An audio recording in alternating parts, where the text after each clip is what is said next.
This week's Torah portion is called Pinchus. The Jewish people are poised to go into the land of Israel. They've been in the desert.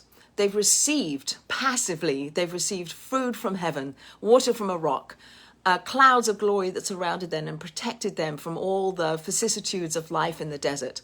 And now there's a transition happening.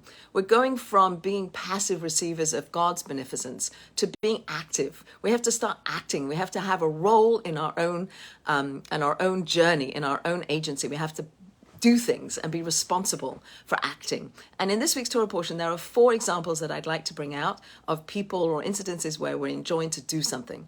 The first one is Pinchus, after who this Torah portion is named. So as you remember last week, we had the story of Balak, the king of Moab, who wanted to destroy the Jewish people, and he employed Bilam, who was a non-Jewish sorcerer / prophet, who was employed by Balak to come and curse the Jewish people as a way to destroy the Jewish people. He was unable to do that, and the second strategy that Balak employed was to engage the Moabite women to seduce the Israelite men into sexual relations with them, and in their bringing them into these unions, that there would be idols there that the Jewish men would bow down to, which they did. And the result of this was that there was a plague that was brought by God upon the Jewish people, and we understand that 24,000 people died in this plague. The final act of this Jewish men engaged in sex with the Moabite women is one of the leaders of the tribe of Shimon is having sex publicly with a Moabite woman, and Pinchus rises up and he impales them with a spear. So we understand that after the fact that this was the right thing to do, and God rewards Pinchus for this act of zealotry, for killing these 2 people in this brazen act, this public act of immorality, and the plague is stopped. And Pinchus is rewarded with the priesthood, with peace.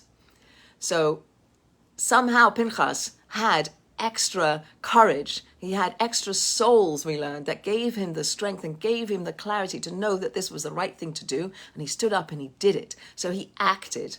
And we understand again that this was the right thing to do. God rewards him for it. But I want to bring that out as an example of standing up to do the right thing and to have the clarity. And it's something we pray for every day, that we should have clarity to know what the right thing to do is. The second example I want to bring out is that there was a man in the desert who died in the desert. His name was Slavchad, and he had 5 daughters. So the laws of inheritance up until now was only sons inherited from the father, no daughters inherited. And so these daughters, realizing that they weren't going to receive a portion of the land that they were heading into, were bereft. They loved the land. They wanted to have a portion in the land. And so they go to Moses and they petition Moses, can we have a portion in the land?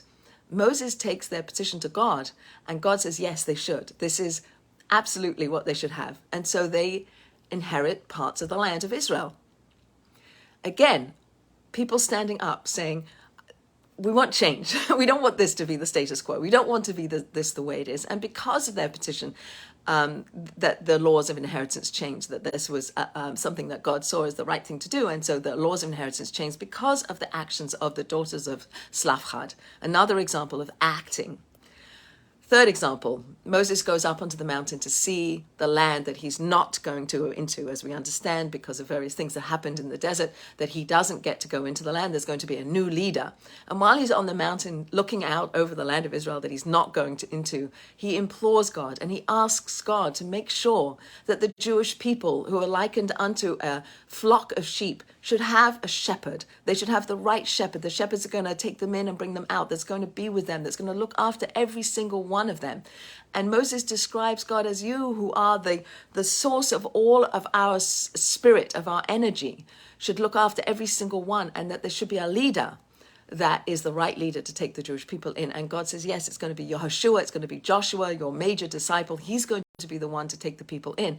But again, it's Moses coming to God and saying, make sure that there's a leader for these this flock that I have shepherded for all of these years. I put my whole life into shepherding this people, and I'm desirous, and I want you, God, to make sure that I want to be sure that there's the right leader for the Jewish people. And so he implores God, again, acting, like standing up and saying, is there the right leader that's going to take these people into the land? And God says, yes, it's going to be Joshua. And the third example is at the end of the Torah portion, we're taught all the different offerings that are being to be brought into the temple, to brought onto the tabernacle and then into the temple. There's going to be holiday offerings that are brought, but the first offering that's described in this week's Torah portion are the daily offerings, that we are to bring a sheep in the morning and we're to bring a sheep at night.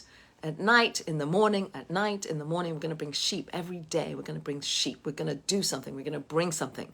After the destructions of the temples, we now have prayer, and we are enjoined to pray every day. Somehow pray every day. Bring your prayers, like act, do something, like connect yourself. God's more hidden in the world post-desert, and it's our injunction, our desire to connect to God, that's important. We have to do something. So we have to bring that offering every day. We have to bring that prayer every day. Judaism isn't a once a year connection to God or a once a week on Shabbat. It's every day. It's in the morning. It's in the night. It's when it's clear and it's shining and we can see God, and it's in the dark when we don't know and we're very cloudy and we don't have so much like understanding, and we just keep bringing those prayers, keep plugging along, keep being faithful to that relationship that we yearn for with God. So the lesson that I want to bring out is this idea of taking action, of being involved. We're no longer passive recipients of God's beneficence that we were in the desert, when the food just came out of the heavens and the water just came out of the rock and clouds traveled with us to protect us. Now we're transitioning to a new reality into the land of Israel, a reality where God is more hidden, a reality where we have to act. And in this week's Torah portion, we have 4 really interesting examples of people acting. We have Pinchus, who stood up with great clarity and courage and strength to do the right thing and was rewarded for that. We have the daughters of Slavchad, who petitioned for their own inheritance in the land of Israel, which wasn't the law up until that point, and it gets changed. God says, yes, they're right, give them portion in the land. There's Moses asking God to make sure that the Jewish people have the right leader, that the sheep should have a shepherd. And God tells him, yes, there will be the right leader, will be Yahushua, will Joshua. And then Moses gives over his leadership to Joshua. And finally, we have these offerings that we bring every day, bringing them every day, acting, standing up, doing something, bringing our prayers, bringing our actions, so that we can connect to God that is more hidden in our world. And please God should bless us with the capacity to have the clarity, again, which we pray for every day, that we pray for clarity to understand the right things to do, and that when laws should be changed, they should be changed, and when the leadership should be the right leadership, and that we should every day be successful in connecting ourselves to God.